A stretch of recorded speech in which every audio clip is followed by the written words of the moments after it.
Shalom saudara-saudara yang dikasihi oleh Tuhan. Kita berterima kasih kepada Tuhan kalau kita boleh percaya kepada Dia.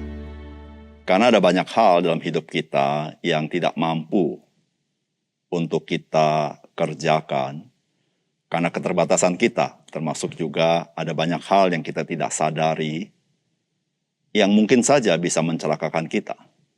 Tetapi Tuhan, Dia yang melampaui segala sesuatu, kita percaya Dia memelihara kita.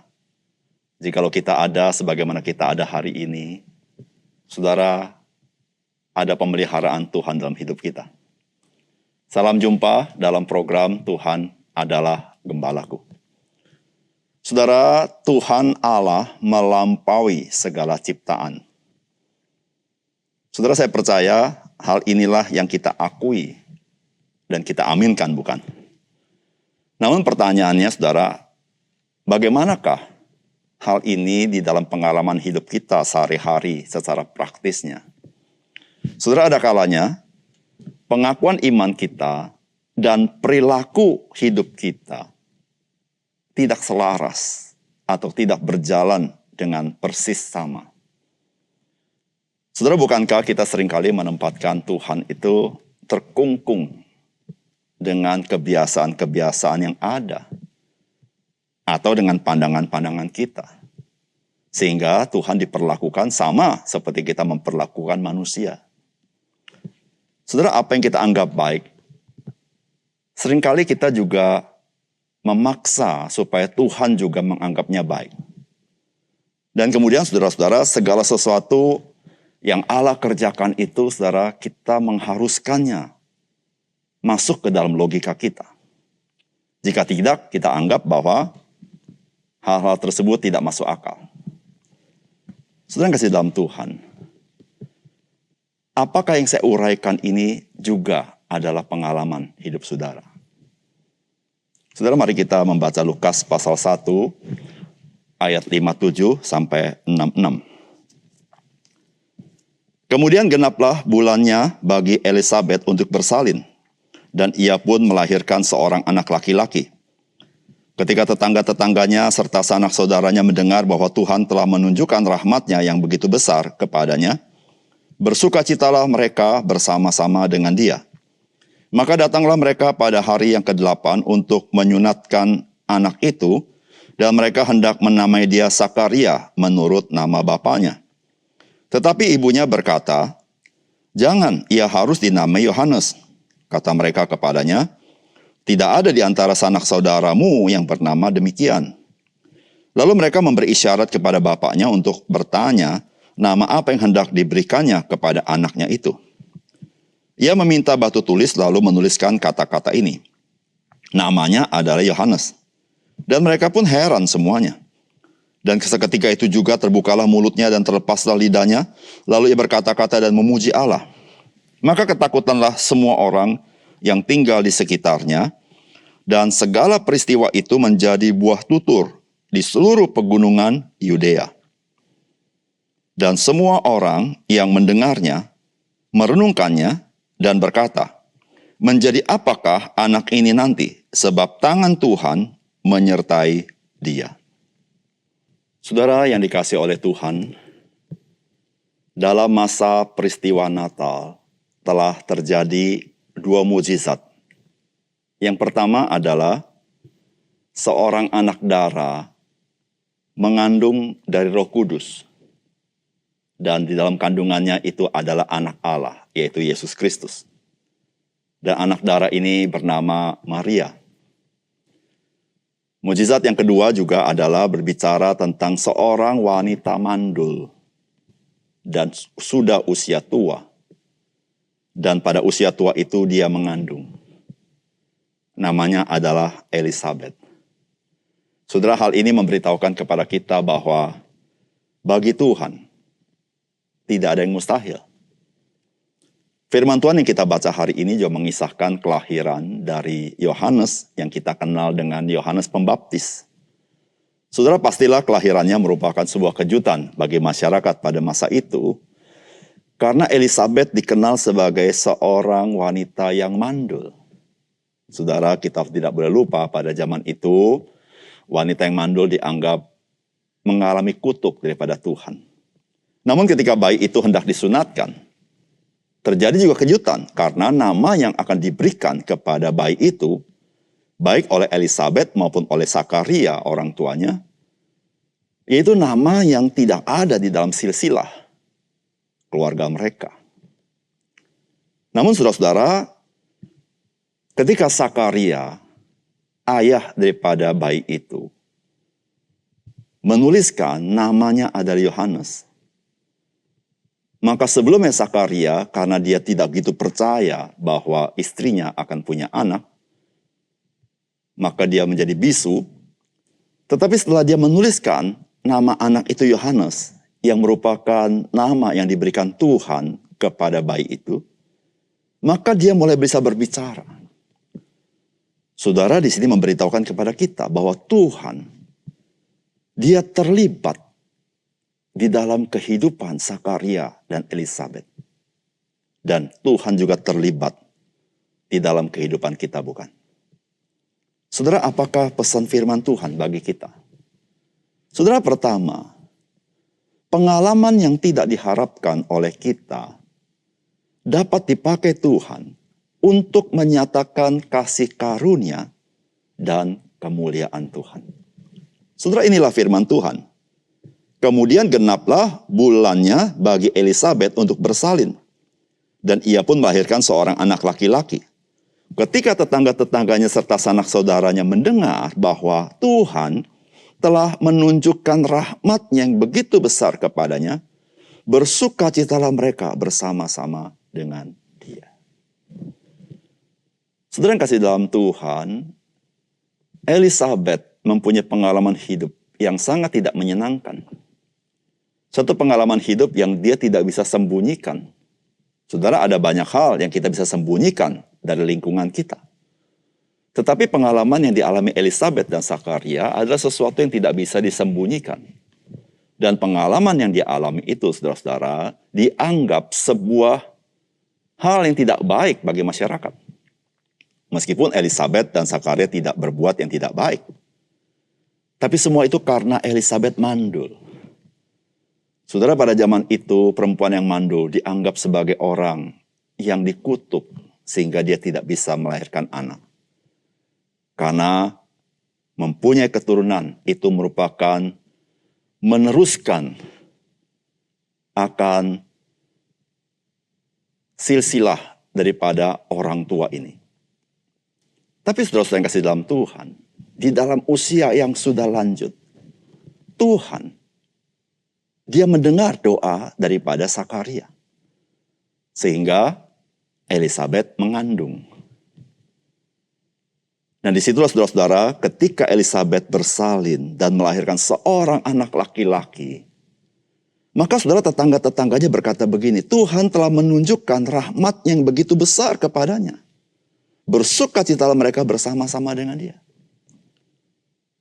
Saudara tahu mengapa tetangga-tetangganya mempunyai respons yang sedemikian? Karena pengalaman yang buruk dari kehidupan Elisabet. Yang sudah dicap mandul. Sudah dianggap mandul dan tidak mungkin punya anak.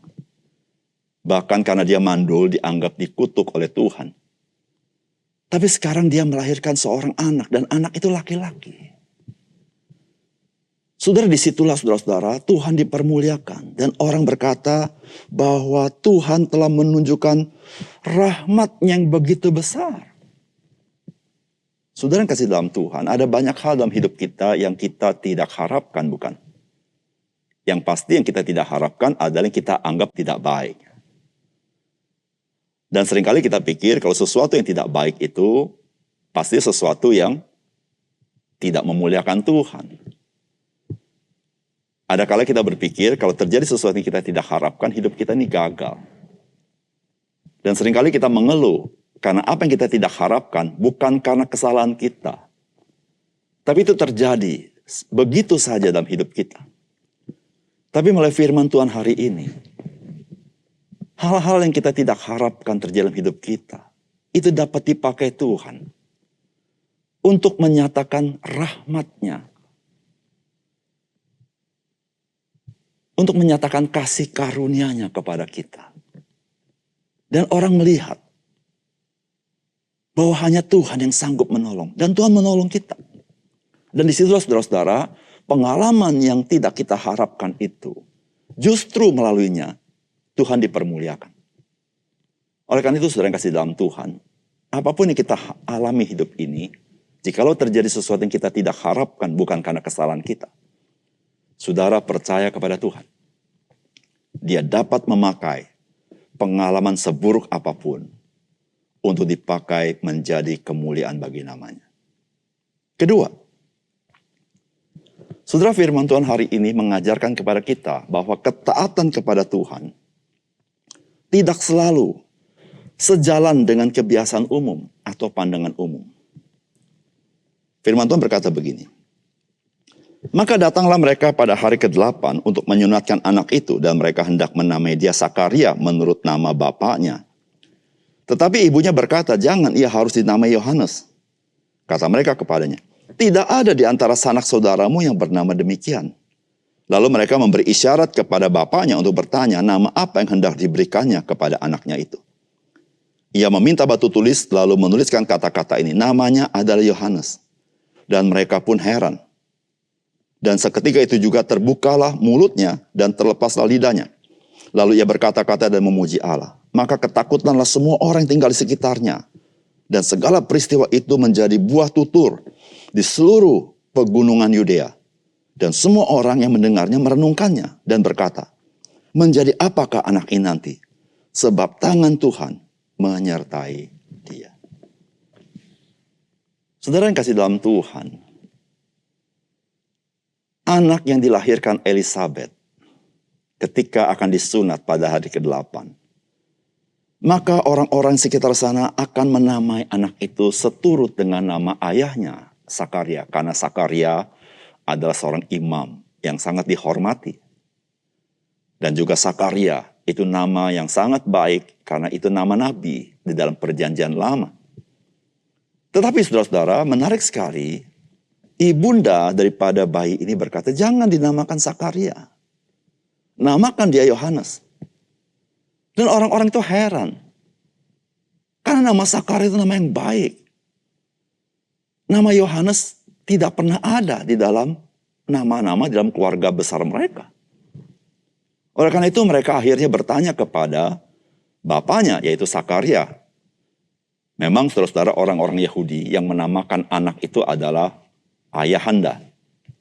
Tapi karena Sakaria bisu, maka ibunya yang berbicara. Dan ketika menanyakan kepada Sakaria, maka Sakaria menulis, namanya adalah Yohanes.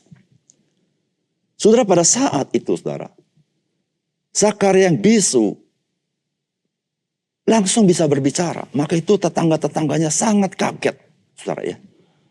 Karena ada kuasa Allah yang menyertai dia, saudara. Saudara, di sini kita belajar satu hal.